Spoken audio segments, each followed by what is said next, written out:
Hello and welcome to the twinning. First things first, pull up your system menu, click system configuration, click sound settings, go right here to background music and turn it up because this track is a banger. I love this song.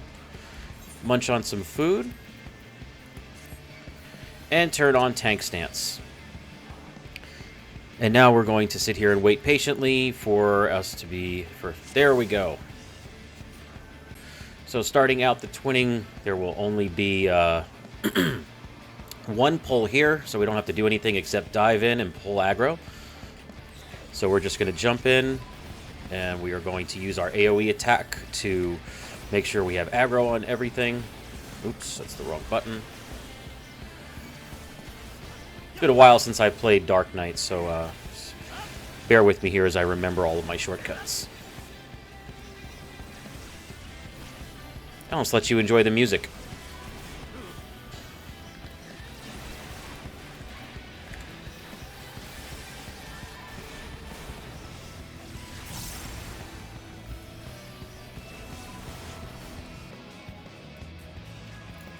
Nothing you really have to do with this pull here. Just dive in, pull aggro, and that's it. I don't even, at this point, I'm not even going to use cooldown since it's just one pull. There's not really a lot that you have to worry about. Just keep on AoEing, and you'll maintain aggro on all the different mobs here. If you get pushed away, just use your distance closing ability to get back in. This will be our first wall-to-wall pull in this zone. I'll pick up aggro, use arm's length, and then keep on moving here. As you can see, they get slowed down so they don't hit me. And then we'll pick up aggro here using an AoE attack. And then I will go ahead and use all of my cooldowns here because this is the last pull before the boss. So there's no reason to really keep them.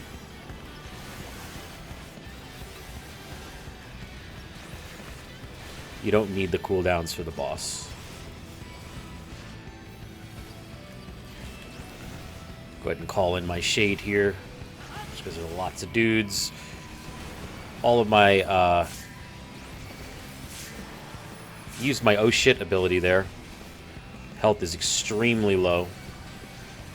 This is not good. I probably shouldn't have done that. Let's do an F4 here. Very, very, very close. Very close. Woo. Keeping an eye on my health there. I did use my oh shit ability to keep everyone, to keep this going. And then I used my, whoops, where am I going? Around. And then I used my Blackest Night ability to absorb a little bit more damage. So that was a close one. And now we're here at the first boss.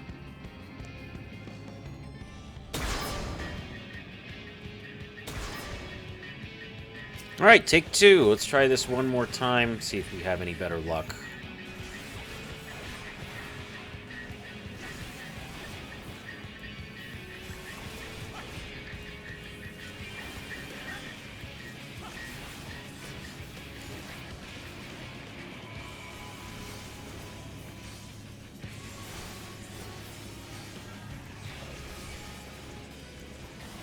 Okay, that was better.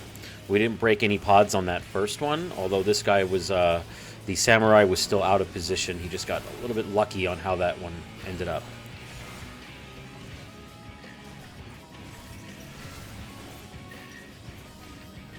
Three, and then four back on me. Excellent. Perfect. That's how that's supposed to go. Gonna blow a couple of cooldowns here since I'm very low on health and I'm about to be targeted by an attack.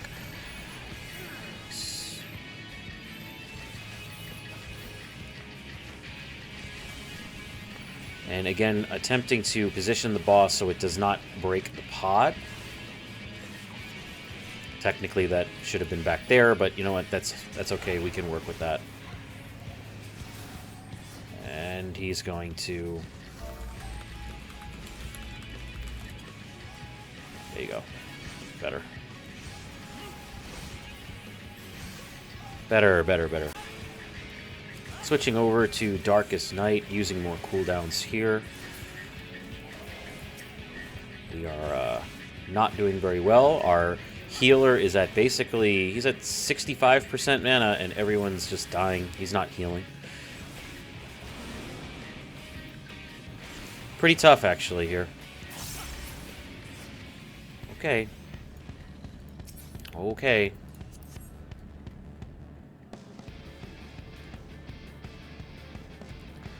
So, as you can see here by the performance of the healer during the boss fight, he was very high mana, people are dying, everyone's low health, I'm low health. This next section, I am absolutely not going to wall-to-wall. I feel like if we do that, we're going to die. And we also still have to wait for our other player to come back. There he is.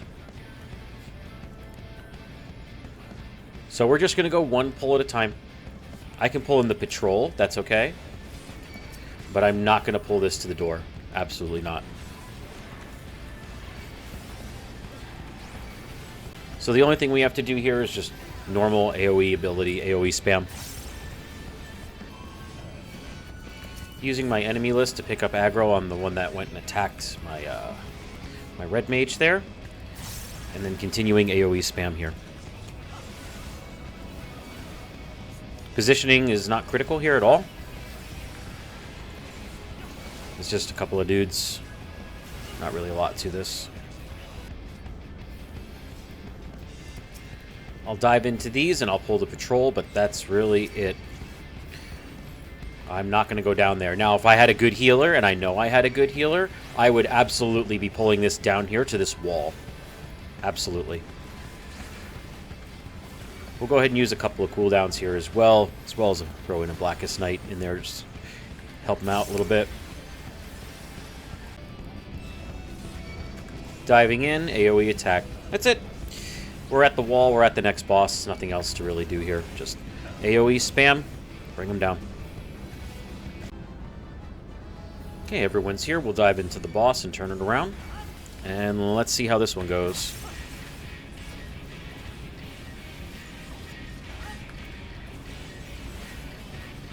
I'll use Reprisal here a little early. I don't think there's any harm in doing that. I am going to save my mana for Blackest Night, just in case the healer has a little trouble with these AoE attacks, which probably will.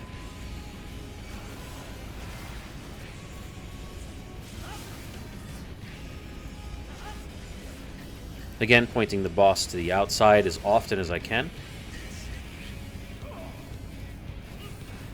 They're stacking. Oh no. Oh, these share a cooldown now. I did not realize this. Cool.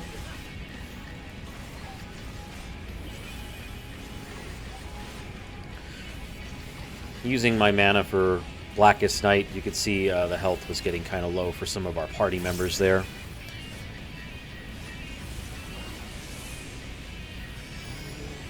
Way over here.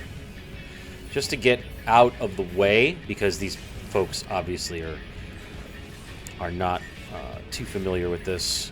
A Blackest Night here, and I'm going to use Rampart and Reprisal because my healer's health was a little bit low. I noticed that, and I know that when the healer's health is going to get low, he's going to prioritize himself, which he should, because if he dies, everybody dies.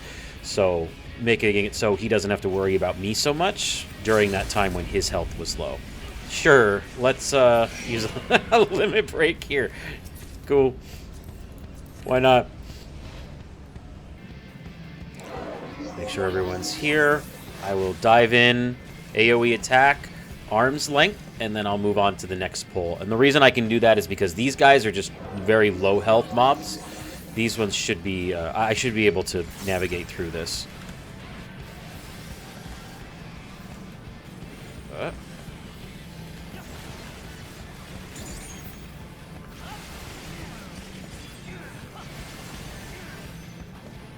Saving 3,000 mana for another Blackest Night. You can see my health is quite low. Again, maybe I shouldn't have pulled this. I don't know. I'm a little surprised. All right, I think we did it. I'm at like 10% health. Come on, man, heal me. Use them spells. Oh, man. Bad healers always make it interesting. There we go. Not chain pulling this. 1000% not chain pulling this. We'll just dive in, do our AoE attack. And we're going to save our heal for when I get a little bit lower. Because I think I need to be... I need to start healing myself a little bit. Yeah, see, right... Like, right... Oh, I shouldn't... I forgot these share a cooldown. Whoopsie, they changed that on me. I'll do a Darkest Night in there, and we'll do a Reprisal and Rampart as well. Continuing to use those cooldowns to help our healer as much as possible. Diving in, pulling aggro, and then moving to single target abilities since it's just these two guys here. I'll go ahead and call in my Shade because we're going to be here for a minute. I can tell you that right now. Alright, we are at the last boss. At long last, it has been a grueling 23 minutes, but here we are. We'll have to see if we can kill this guy on our first try. As always, your responsibility of the tank is to turn your camera around and make sure that everybody is here before engaging the boss, which this is a good reason or a good example of why we do that. As you can see here, we have two people watching cutscenes, you can see right here, which is great. Hopefully they're enjoying those cutscenes, but you don't engage the boss until your team is here. Alright, away we go. Diving in, turning the boss around to face the outside. Nothing to really talk about here so far. Oops, that was the wrong button. All we have to do is just avoid the AoEs for right now and keep on using single target abilities on the boss.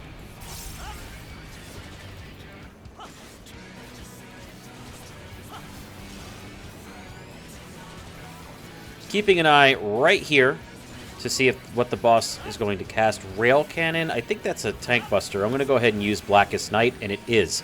So as you can see here, I saw what he was casting, used my damage absorbing ability in response to that, which helps my healer out quite a bit.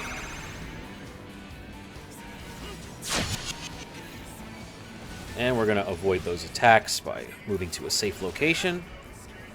Continuing to use single target abilities. Actually don't need to move at all right here. I'll go ahead and use Reprisal and Rampart.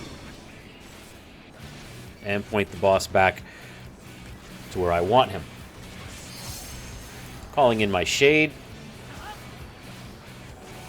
That's an AoE attack. I don't have to do anything with that one.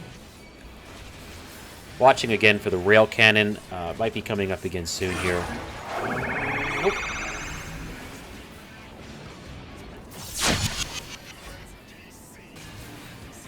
I'm going to use my Abyssal Drain here. There's Rail Cannon. I'm going to use Blackest Night. Absorb as much of that damage as I can. Boom. A big fat 0 for the boss. Sorry, buddy. That's called good tanking.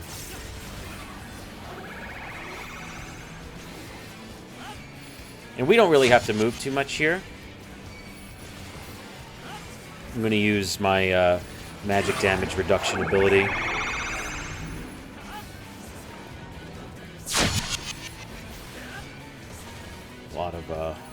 A lot of places to die right now. We'll see if everybody can handle it. I'm in a good spot. I'm going to use Reprisal and Shield Wall here, or Shadow Wall, excuse me. Just additional damage reduction while all these attacks go off. This way our healer does not get overwhelmed. And we are at... Oh, Rail Cannon. I missed it. I was a little too slow. But that's okay. I was looking at the boss's health percent instead of looking at his attack, so a little slow on that one. But that's okay. You don't have to be perfect. You can make mistakes like that, and it's not critical. It's not going to wipe you, you know? Using Rampart here, even though the fight is over, just to show how I wanted to absorb the damage there. And that is going to do it for the twinning. Overall, pretty tough dungeon. We did wipe one time, and it did take almost a half an hour to get through this, but we got through it nonetheless. Hopefully you enjoyed the video and got something useful out of it. If you didn't, I'm sorry. I tried my best. We will see you in the next one. Thanks for watching. Bye!